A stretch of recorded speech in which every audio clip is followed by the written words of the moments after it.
Two major verdicts today by Supreme Court constitutional benches. One verdict has meant that Maharashtra's Shinde government has survived. Also, a big win for the Delhi government, the chief ministers, the two chief ministers celebrating there today. What were the verdicts? Well, in Maharashtra, the chief minister stays because though the court had a scathing verdict against the governor, then Governor Koshyari, saying he cannot interfere in the political arena, they said that because Uddhav resigned, Shinde being called as chief minister was not wrong. Meanwhile, in Delhi, again, the Supreme Court saying that it must be ensured that governance of states is not being done by the union. The Delhi chief minister says he's received justice. Here are the two big stories tonight. So Arvind and Saurabh joining me. So really, two big verdicts there, Arvind, from Supreme Court constitutional benches. But first, over to Maharashtra, because it's interesting that both sides are claiming moral victory here, Saurabh, because, of course, Eknath Shinde and Devendra Fadnavis saying the court did say that the Shinde government being appointed is not wrong, though the governor has received a scathing reprimand.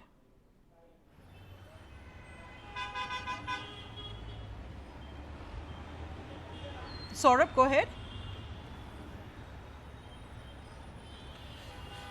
That's right. In fact, the court was very clear on several points raised in the petition by the Uddhav Thackeray faction. And one of those points was really, how did the governor the governor's decision to call for a floor test based on a letter written by a few MLAs.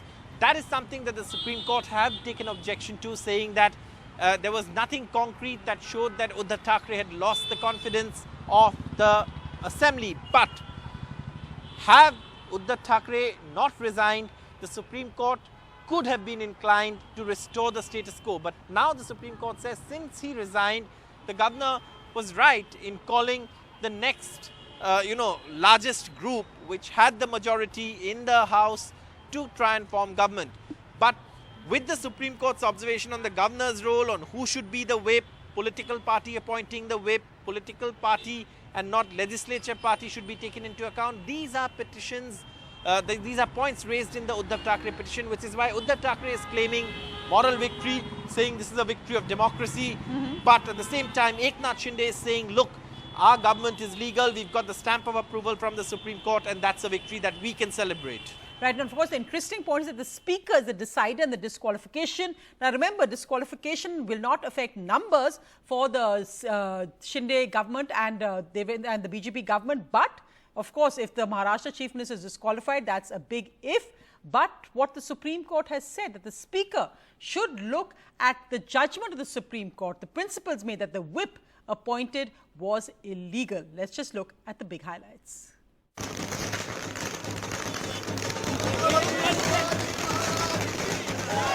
Eknath Shinde survives. As the Supreme Court said, the governor was right in calling him to form a government.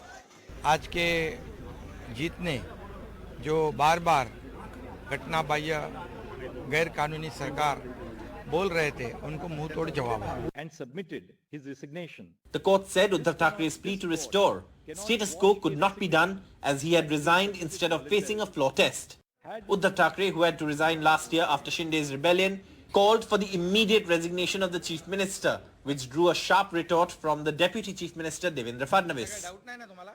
जैसे सर्वोच्च न्यायालय ने कहा कि अगर मैं resign नहीं करता, मैं इस्तीफा नहीं देता, तो शायद मैं वापस मुख्यमंत्री बन जाता। मैं मेरे लिए नहीं लड़ रहा हूँ, मेरी लड़ाई जनता के लिए है, मेरे देश के लिए, मेरे राज्य के लिए है। आज उद्धव ठाकरे जी नीतीश कुमार जी के साथ एक पत्रकार वार्ता साझा कर रहे थे और उस वार्ता में उन्होंने ये कहा कि मैंने नैतिकता के आधार पर इस्तीफा दिया था, क्योंकि मैं उनको सवाल पूछना चाहता हूं कि बीजेपी के साथ चुनकर आए और मुख्यमंत्री की कुर्सी के लिए कांग्रेस एनसीपी के साथ आप गए, उस समय इस नैतिकता को कौन से डिब्बे में आपने बंद किया था? But the Supreme Court's judgment on the disqualification of MLAs in Maharashtra has firmly established the law and upheld several key arguments of the Uddhav Thackeray camp. The court said the political party and not the legislature party appoints the whip and the leader of the party in the House. Further, the direction to vote in a particular manner or to abstain from voting is issued by the political party and not the legislature party. And in a big boost to Thackeray, the court said the governor was not justified in calling Mr. Thackeray to prove his majority on the floor of the House because he did not have reasons based on objective material before him to reach the conclusion that Mr. Thackeray had lost the confidence of the House. मैंने राज्यपाल पद से त्यागपत्र दे दिया है और मुझे नहीं लगता कि उन्होंने पूर्व राज्यपाल को कोई सजा सुनाई है सजा सुनाई होती तो अपील करता तो इसलिए उनको कमेंट करने का पूरा अधिकार है और उसका आप सबको सम्मान करना चाहिए Uddhav Thackeray admits being emotional may have been his flaw, but in the Shiv Sena style of politics, the emotional quotient has always been high. The Thackerays have been attacking Eknath Shinde, and armed with the Supreme Court judgment, they plan to sharpen their attacks as Eknath Shinde tries to consolidate his position with a year and a half to go before the next assembly elections. With Sohit Mishra and camera person Sanjay Mandal, Saurabh Gupta, NDTV. The other big verdict by the Supreme Court today, and this will be watched by all opposition governments who are in tussles with governors, is on the Delhi government plea against the Lieutenant Governor. So, Arvind, a win there for the Kejriwal government today.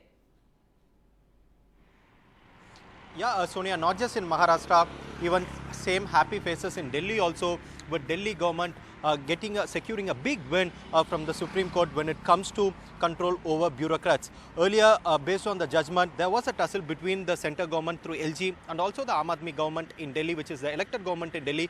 Both of them were fighting to get control over bureaucrats, and that's why Aam Aadmi Party moved Supreme Court, saying that the elected government should be vested with the power over administrative services. And that's why today, in a big verdict, Supreme Court has held, apart from three subjects, public order, police and land. Apart from these three subjects, in all other subjects, the elected government in Delhi, that's the Aam Aadmi Party government, will have control over bureaucrats. And that's the important argument of Aam Aadmi Party government also in Delhi, wherein they said because the administrative control is with the central government, none of the officers are listening to them, and that's why Supreme Court, agreeing with that contention, said only if the officers are under the administrative control of the elected government, only then the government, the governance can be continued in a smooth and in a normal way. And that's why Supreme Court, in a big victory for the Aam Aadmi Party elected government in Delhi, that the administrative control over officers will be vested with the state government. Here is a detailed report on this big verdict.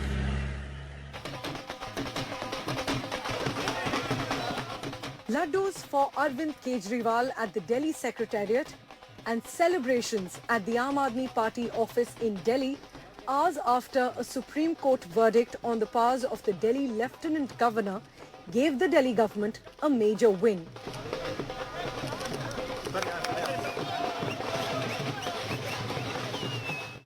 The verdict also has major implications on many other opposition-ruled states. The Supreme Court has ruled that the Delhi government must have control over services, and the Lieutenant Governor, who's appointed by the centre, is bound by the government's decision. 8 साल हो गए उन बातों को, 8 साल से संघर्ष कर रहे हैं हम लोग। तो आप सोच सकते हैं कि अगर हमारे पास पूरी पावर होती तो हम कितना ज़्यादा काम कर सकते थे। आज हम सुप्रीम कोर्ट के तहे दिल से शुक्रिया अदा करते हैं कि उन्होंने हमारे साथ न्याय किया। In its order, Supreme Court has said that the real power of administration must rest with the elected government, and LG is bound by the decision of the elected government apart from the subjects like public order, police and land. If a democratically elected government is not provided with the power to control the officers posted within its domain, then the principle underlying the triple chain of collective responsibility would become redundant. That is to say, if the government is not able to control and hold to account the officers posted in its service, then its responsibility towards the legislature as well as the public is diluted. The Aam Aadmi Party has for years alleged unwarranted interference from successive lieutenant governors and claimed that sanction for this was directly from the top, Prime Minister Narendra Modi and Home Minister Amit Shah. जिस तरह से Bharatiya Janata party की केंद्र सरकार और देश के प्रधानमंत्री माननीय नरेंद्र मोदी देश भर में चुनी हुई सरकारों को जिस तरह से असंवैधानिक तरीके से हड़पने का जो मुहिम उन्होंने चला रखी थी, उस मुहिम पर सुप्रीम कोर्ट का एक बहुत बड़ा तमाचा है। जो मुख्यमंत्री का अभी मैंने सुना, उनकी बातों से एक बात समझ में आती है कि जिस चीज के लिए वो छटपटा रहे थे वो उनको मिल गया। उन्होंने कहा कि बड़ी मात्रा में मैं अधिकारियों को ट्रांसफर करूंगा। इसका मतलब आप ट्रांसफर पोस्टिंग को इंडस्ट्री बनाएंगे। Chief ministers of other opposition states are likely to use this verdict for scoring their own political points. In many of these states, from Kerala to Tamil Nadu to West Bengal to Punjab, chief ministers and governors have been sparring for months. Well, another Supreme Court making big headlines today. This is, of course, Pakistan's Supreme Court. Today, the Chief Justice first ordered that ex-Pakistan Prime Minister Imran Khan be produced in court within an hour.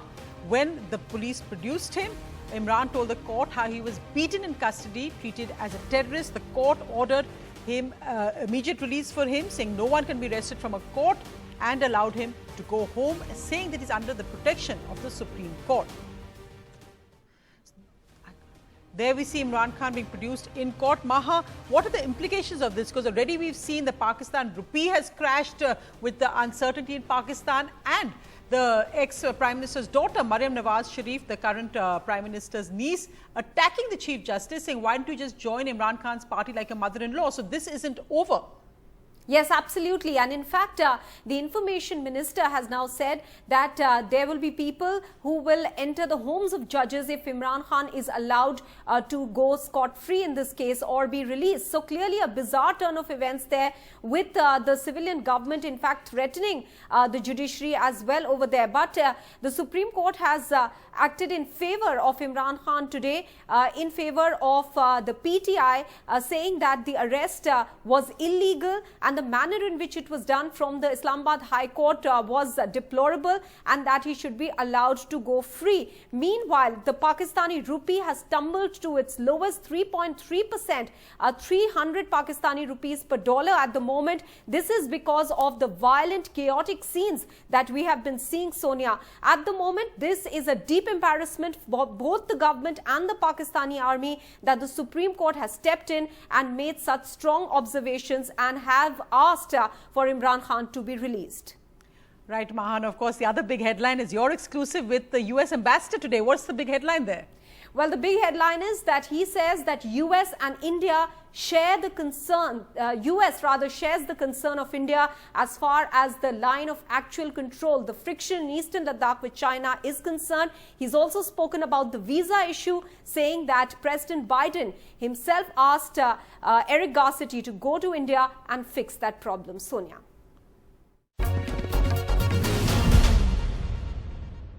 So I'm curious to know whether this relationship between India and the United States is based purely on the merit between the two countries, or are the two countries being driven closer because of China? I would say it's a third reason. I think we really like each other. I think we're natural friends. There's something natural about the U.S.-India relationship. It's not transactional. It's relational.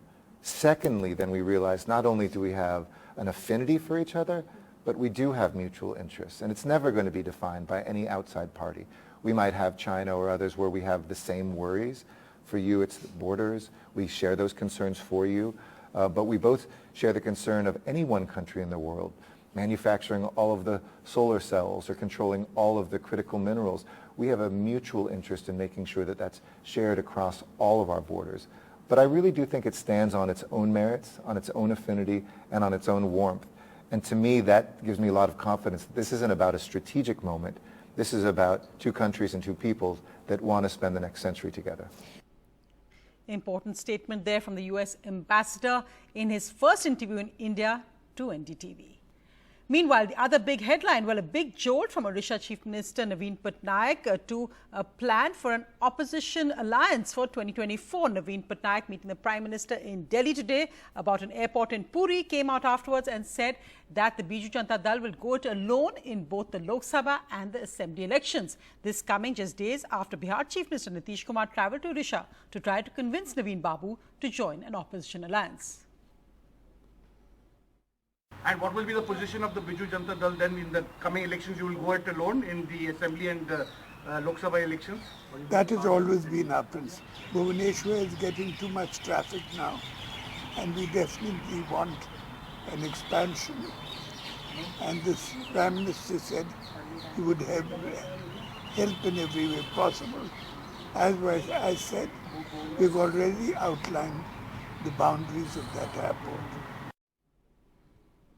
The other big headline tonight, well, the Tamil Nadu Chief Minister's big cabinet reshuffle and a demotion for Finance Minister PTR, who's now been shifted to information technology. Was PTR, as he's known, punished for audio leaks against the Stalin family? He has said those were distorted and they were not actually his audio at all. But, of course, the headline coming out of Tamil Nadu is the big promotion for T.R. Balu's son. DMK's three-time MLA TRB Raja is the new minister in Tamil Nadu Chief Minister M.K. Stalin's cabinet. But what's making bigger news is the change in portfolio of high-profile Minister Palanivel Thiagarajan, popular as PTR, from finance to information technology. This comes weeks after State BJP Chief Annamalai alleged that PTR had made corruption allegations against the Chief Minister's family in 2 audio clips that NDTV can't independently verify. PTR had denied that and claimed the audio clips were fabricated. Industries Minister Thangam Tennarasu, who has been seen as a high performer who brought in big investments to the state, would now hold the finance portfolio. IT Minister Mano Thangaraj will replace the Dairy Minister Nazar, who has been dropped. நிர்வாக காரணங்களுக்காக மாண்புமிகு அமைச்சருடைய இலாக்காக்கள் மாறினாலும் தமிழ்நாடு அரசு தொழில்துறையினருக்கு அளித்து வரக்கூடிய ஆதரவும் தொழில்துறை வளர்ச்சிக்கு தமிழ்நாடு அரசு மேற்கொண்டு வரும் நடவடிக்கைகளும் என்றும் தொடரும் என்று இந்த தருணத்தில் நான் கூற விரும்புகிறேன். The induction of TRB Raja, son of veteran DMK leader TR Balu, has also triggered criticism of family politics in the DMK. 6 scions of DMK leaders are in the cabinet, including Udayanidhi and PTR. He had gained the support of the people of Mannargudi, which means he had worked for them. As a politician, he had worked for them. That is why he is winning. Who works for the people should be elevated and should be given proper responsibility. The cabinet reshuffle has happened even as the government under M.K. Stalin completed 2 years in office that have been largely embarrassment-free for the ruling DMK, except developments over the last few weeks when the BJP has mounted a campaign against the ruling party alleging corruption. In Chennai with Edwin, Sam Daniel, 5DTV. One of India's most keenly watched cases, same-sex marriage and whether it should be allowed. The arguments have ended and the Supreme Court has reserved its judgment. A verdict is likely after the summer vacation. There were many highlights in these arguments which saw lawyers, advocates, petitioners, both arguing heatedly on both sides. What will actually come out of this? Is this a human rights issue, not an issue just about same-sex couples? And what are the larger implications for India and its commitment to equity for all citizens? That LGBTQ people are being denied post-Johar. Right? Those rights are simple things. Bank account, life insurance, medical insurance. I, for instance, frankly... Rental accommodation. I cannot buy SCBA medical insurance. Citizenship. I am a member of the SCBA bar. I cannot buy my family medical insurance from the SCBA. So this is the reality of how rights are exercised. Based on this very thing, that from the beginning, I am attracted to those persons who are mentioned in the degrees of prohibited relationship. Incest is not uncommon in the world. And world over, incest is prohibited. That I am attracted to my sister. I get, we are consenting adults. We are entering into activities within the privacy. And we claim our right of autonomy, our right of choice, and our right of doing something in private domain. Based on that very argument, Lord, I'm posing a question to myself. Can someone not challenge this definition itself? Why this restriction? Who are you to decide with whom?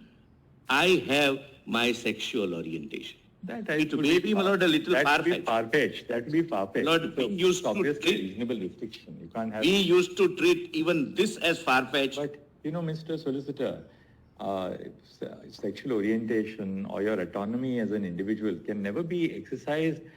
All aspects of marriage, including the entry into marriage, the prohibited relationships, the grounds on which marriage can be dissolved, these are all subject to regulation by law. So it may be very far-fetched for anybody to even argue before us that that orientation is so absolute that I can therefore commit an act of incest.